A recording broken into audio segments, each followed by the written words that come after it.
少し歩き疲れたんだ少し歩き疲れたんだ月並みな表現だけど人生とかいう長い道を Hello guys! Welcome to my vlog. So ayan ako, inaayos ko lang yung aking bagahe para sa aking flight. Actually sa aming flight. So ayan ako, mukha lang maganda dyan. Face mask is life ngayon, hindi kilay is life. So ayan, hinihintay na lang namin yung aming flight, yung pag-announce na pwede na kaming mag-board. Kasi maaga-aga kaming natapos sa immigration. Wala naman gaanong tinanong sa amin. Actually, mabilis nga lang pati yung sa pag-scan, mabilis lang. So, ayan yung mga flight attendant namin, mga flight attendant sa aeroplano namin. Actually, may isang Nihonjin dyan para sa mga Nihonjin, para mag-a-announce siya. So, ayan, nakasakay na ako ng aeroplano, guys. First time. So, ang feeling ng pagsakay ng eroplano para lang rin nakasakay ka sa bus. Pero sa tenga kasi may pressure lang na para kang nakalubog sa swimming pool. Ganun lang ang feeling.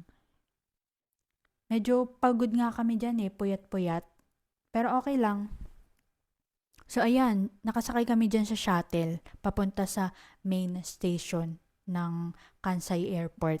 Actually, napaka-convenient nga yan. Pagkababa mo ng eroplano, hindi mo na kailangan maglakad para pumunta sa loob ng station or sa immigration. Pagbaba nga niya namin ng shuttle, may mga nagdadirect, may mga Nihonjin na nagdadirect sa amin papuntang immigration ng Japan.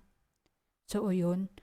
Doon nga kami natagalan sa immigration ng Japan kasi nagkaroon lang ng konting problem. And yung mga susundo sa amin, kanina pa naghihintay. Pero yun, buti na ayos na. At dyan, kinukuha na namin yung bagahe namin sa wakas. Sa wakas talaga. Kasi medyo natagalan talaga kami sa immigration sa Japan. So ayan,